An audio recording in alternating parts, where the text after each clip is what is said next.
Hey guys, welcome to another GameXplain discussion. I'm your host, Andre Seegers, and this time we're joined by Derek Benner and Ash Paulson to discuss all the Smash Bros. Updates from this past week. So let's get started. Alright guys, so this week is probably one of the weakest ones we've had in a while, at least certainly since the game came out in Japan. No earth-shattering news this week, and that starts on Monday with another look at Conquest Mode, and I swear to God, if we get another look at this, I'm done. I hope this is the last one.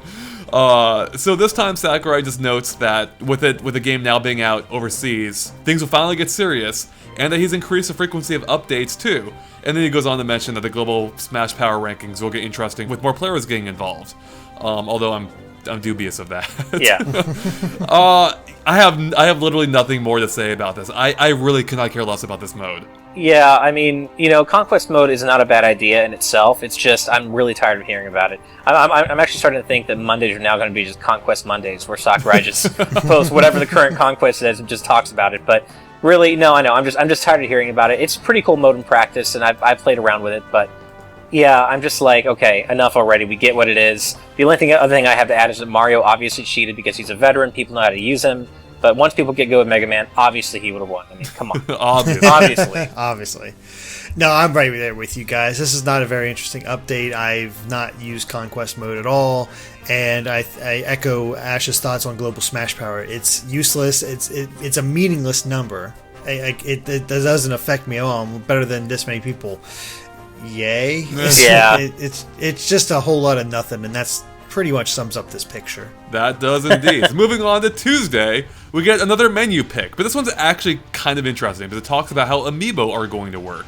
And Sakurai elaborates that this screen is dedicated to just scanning in Amiibos, but you'll also be able to do it on the character selection screen as well, which I think is a nice touch. That is just basically a seamless way of importing your Amiibos, which you can do simply by putting them on the gamepad. There should be no menu intervention as far as I can gather. And then we also get a picture of the Amiibo appearing on the screen when you scan it in, and that actually looks pretty cool, I think. Yeah, I mean, it's essentially, it looks like it's just the trophy you get for a character from beating Classic Mode with that character, except it's like your trophy. So it's cool. I mean, I feel like I'm going to collect a few of the Amiibo just to have them. I still am not really sold on the Amiibo actual functionality in the game. I don't really see myself using it that often in terms of, training up my own Amiibo and sending it to fight my friends' Amiibos. Like, that just doesn't appeal to me. But, I'm gonna buy a few to collect them for sure. Yeah, that's sort of where I'm at. Like, I'm waiting for something, like, more impressive about the Amiibos as far as their functionality, and nothing's really happening yet. The figures themselves are gorgeous, and quite a few are very, worth collecting if you're a fan of those series and whatnot. The only other thing I have to note about that sequence that we see in the second picture is that it kind of reminds me of, I believe it's Melee's opening, where, it shows Mario, like, getting off his statue. If you remember from the opening sequence, it kind of looks like that, and that's, maybe it's a callback, maybe it's just a happenstance, but otherwise, I mean, I'll be very interested to see how the Amiibos work in full. As far as all we know right now, I really hope there's something else involved with them. Otherwise, I'm like you, Ash. I'm not going to use this much because I just don't care. Yeah, that transition animation you mentioned is actually why I think that picture's pretty cool looking, because that's he's in the process of coming to life. Yeah. According to Sakurai, I do think that looks neat. All right, moving on to Wednesday, we get a look at Magicant, and more specifically, the flying men that appear as part of that stage. I think Ash knows where I'm going with this. These are your favorite stage hatches in the game, by far. Oh, dude, you have no idea how much I like these. No, I mean, I love Magicant. I like the idea of the flying men. So much so that I'll actually be doing an upcoming Cool Bits episode with them involved. Spoilers. But they are terrible from a gameplay perspective. They are just horrible. Because as Sakurai mentions, whoever touches one, they become on your, they turn to your side. Then they turn into a CPU ally who is really strong, both attacking and also defense-wise. They're actually pretty hard to knock out. So I'm not a fan, especially like in one-on-one matches where it is just completely overpowering.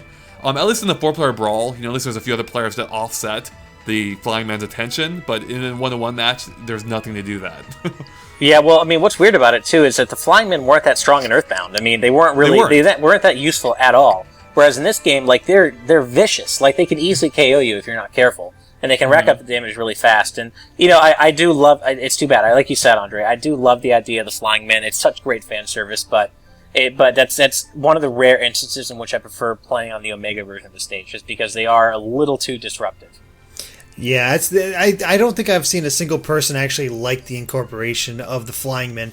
Maybe if it wasn't 5 of these damn things, I think it'd be a little bit better. But otherwise, I mean, I haven't had too much trouble with them on the whole. Like, I haven't played it nearly as much as you guys, so it hasn't had a chance to settle in or anything like that. But the few times I have played on Magicant as I'm playing through Classic Mode, they haven't bothered me too much. I'm usually able to dispatch them. It's the sheer number of them that just drives you insane. It really does seem endless. Yeah. Like 5 is way too much for a typical match. Well, they outlast, most matches I play, they outlast the length or the amount of stocks you have for that match. So, yeah. I mean, they essentially have 5 stocks. And I play 3 stock matches normally. Right.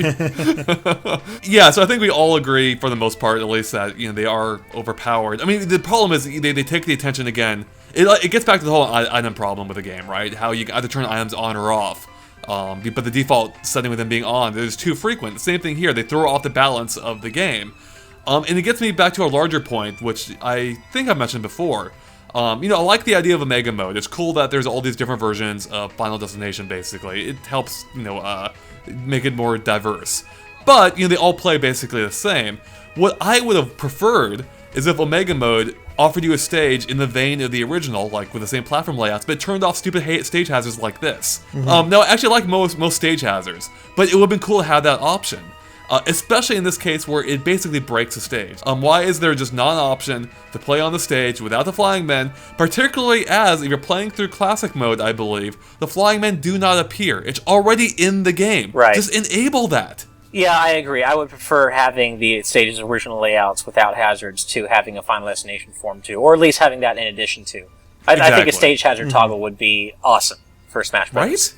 Right? And, it would be or a toggle just to turn off the stupid Bowser portion of the Paper Mario stage. Yeah, God, man, what an awesome stage. I love it, but that last part really does kind of kill it for me. Alright, well, moving on to Thursday, we get another menu pick, actually. But this one I think is really cool. It shows the Wii U version of the Trophy Shop, and it looks very similar, actually, to the 3DS one in terms of layout and how it'll work. But there is one important change, or actually, well, two changes. One, the background is a lot more exciting. There's actually a background, which I think is really cool. It's like you're in a toy store or a trophy shop, if you will. But more importantly, is there are actually 2 additional trophies you can buy at a time, as opposed to the 6 in the 3DS version. So what do you guys think about this? I love the look of this. The whole Toy Store vibe. I mean, if you look to the right there, I swear there's a couple plushies of the characters on the right side. It just faded out. Like a Kirby doll? Yeah, there's a Kirby doll, Pikachu doll. I think I see Nest doll back there. It just gives this real sense. It's like, this is a place I'd like to go and just look around because it's all Nintendo themed. You got these awesome statues or trophies for sale. I mean, yeah, I'd love to just visit here. It really does just step up the presentation. Like, the 3DS version looks good and does the job. This just pulls you in and gives you the sense that yes, this is a shop. And I don't know. There's something about it that just really draws me in. Yeah, it kind of gets to something I said before. Where again, I like the 3DS one. It has a ton of content, but I will say the 3DS one feels like it's just a little bit lacking in polish. And although I never had any problems with the trophy shop in the 3DS one, compared to this, you can tell this is just a lot more refined. Than what we found in the 3DS one. I feel like that seems to be a theme we're going to see over and over with a Wii U one versus a 3DS one. Yeah, I mean, I personally have no problem with the trophy shop in the 3DS version. It looks fine to me, but this obviously looks better. But I'm kind of glad this store doesn't exist in real life, just because I would blow all. I mean, this is in-game gold. I would blow all my real life money at a store like this if it was real. So I'm kind of happy it isn't. It's funny you mentioned that, because when I first saw this picture, it reminded me instantly of when I was in Amsterdam just about a month ago. And they had an old school video game shop with tons of merchandise just like this. In fact, they even had a Kirby plushie just like that one. Oh, that's so cool. And I think I may have even shown you, Ash, when you were here, the ghost, the Pac-Man ghost I bought. Yeah. From there's it's a pillow, and it makes a ghost noise when you press the top of it. I bought it from that shop, and so this just reminds me of that place. I'm like, oh, that's awesome. That's so great. This screenshot does kind of make me wonder on a larger scale exactly how things are going to be carried over between the two versions. Because I wonder, obviously we see here that there are a lot of trophies that carry over between the 3DS and Wii U versions. They exist in both versions. So I'm wondering if when you connect the games, when you get, both versions, I wonder if you can, carry over the trophies you have and not have to start from scratch. Or Please, God. I know. It seems weird because there are 686 trophies in the 3DS version. I can't imagine that Sakurai would want to make owners of both versions collect all of those twice, plus the Wii U exclusive ones, in addition to that. So I don't know. I'm kind of wondering how that's going to work. I think a lot of people are worried about that. I'm talking to a lot of people, like, they're spending all this time on the 3DS version trying to unlock all the customizable moves, all the trophies, all this content, and it's like, do I really want to have to go through this again with the Wii U? No. And yeah, they really should have that option there. I mean, maybe for a few things, but really everything that's in both versions should be unlocked if you unlock it in the 3DS version. It just makes the most sense and is a nice little reward for those who did get the 3DS version.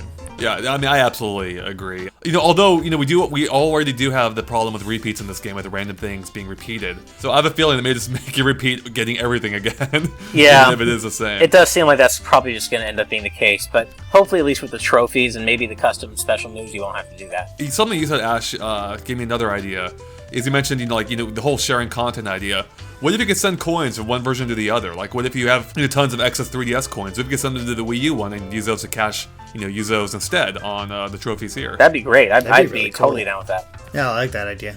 Only other idea I have about this screenshot is looking at, again, the amount of trophies versus the 3DS one, which I think is 1/3 more. I wonder if that could be a sign, maybe. This is a huge stretch, but I wonder if it could be, like, at all indication how many trophies would be in the Wii U version. In which case, I believe there are 670-ish trophies in the 3DS one, which, if my math is correct, would mean there would be about 900 trophies in the Wii U one if the proportion is the same to the amount of trophies in the shop. Yeah, that's been my guess all along. I mean, from what I read, there are exactly 686 trophies in the 3DS version. So my guess has been that the Wii U version might have between like 900 and 1,000. Right. That seems to be it seems to be a reasonable expectation. Yeah, and that's a pretty good number. I love trophies. If there's one thing I do want out of the trophies in the Wii U version, though, please give me a list of give the information of what game they're from and what year that game came out, because that's information I really enjoyed and found very interesting for previous Smash games. And it's so disappointing that it's not there in this one. I do miss that. Like, I get these characters I've never heard of before, and I'm like, okay, what are they from? And I have no idea. All right, moving on to Friday, we get the best picture ever being Home-Run Contest, actually. It's not that great, I lied. So, in this case, I have nothing to say. Like, it's Home-Run Contest, it's fine. And even Sakurai has really nothing to say about it. He just mentions he's been too busy working on the game to actually play it with his global smash power turned on. And he also does mention that he wonders if Ganondorf will give you an advantage, which is hilarious. But I just posted a video about that showing how he does give you a huge advantage. Yeah, Ganondorf is clearly the best character for Home-Run Contest. But honestly, given what he says about being too busy working on the Wii U version, it does almost feel like he was like, "Oh shit, it's 4:30 p.m. on Friday. I haven't done a picture yet. Let me stop, run over my 3DS, take a screenshot of Home Run Contest, and call it a day." Because it really does feel like that. This feels like one of the most phoned-in picks of the day ever. He didn't even move from his default position. Exactly. The sandbag's at 0%, yeah. And the timer is just 7 seconds in. Yeah. It might have been a rush job, just because of that, like you guys said. Because here's the thing, he hasn't officially unveiled Ganondorf yet. That's true too. Oh, that is kind of. Oh, that's weird. Yeah. Actually, you're right. Yeah. That's a spoiler.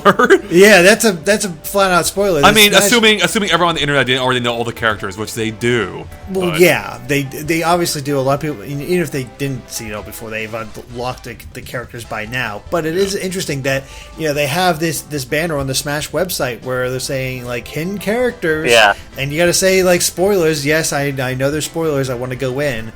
And Ganondorf is not on there yet. He's clearly mentioned here. So I just found that kind of amusing. No, me too. This is like just one more thing that kind of gives me the idea that maybe Nintendo PR and Sakurai are on completely different pages. Because you have this, and then you have the secret characters going up in the site in this kind of random order.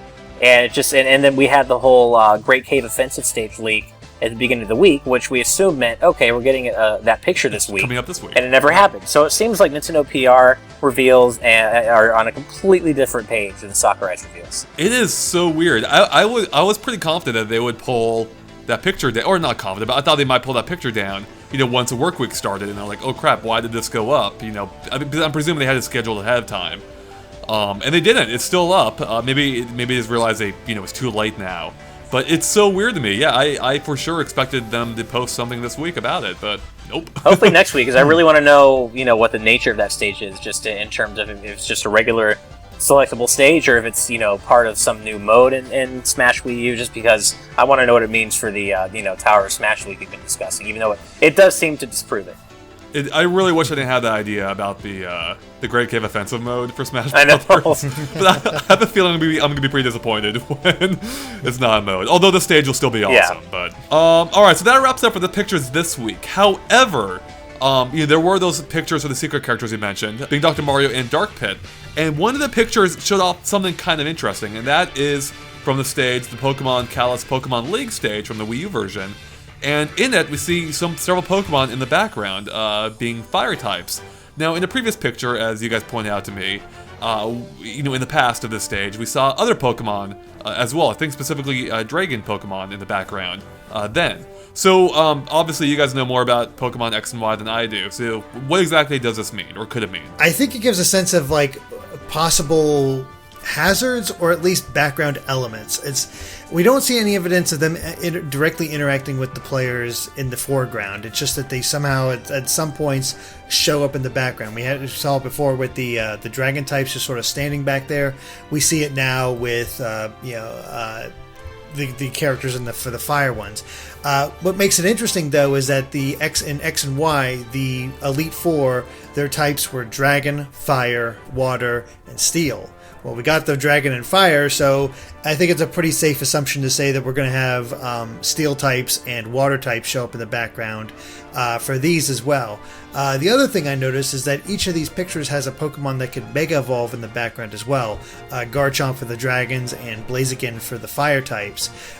So I'm wondering if they might do anything with that, or if it's just a coincidence, or we really don't know. We've known about this stage forever now, and we still know next to nothing about it other than some Pokemon will show up. Yeah, it's kind of weird how long they've or how long ago they originally showed off this stage, and yet they almost act like it doesn't exist. I mean, we know really literally nothing about it.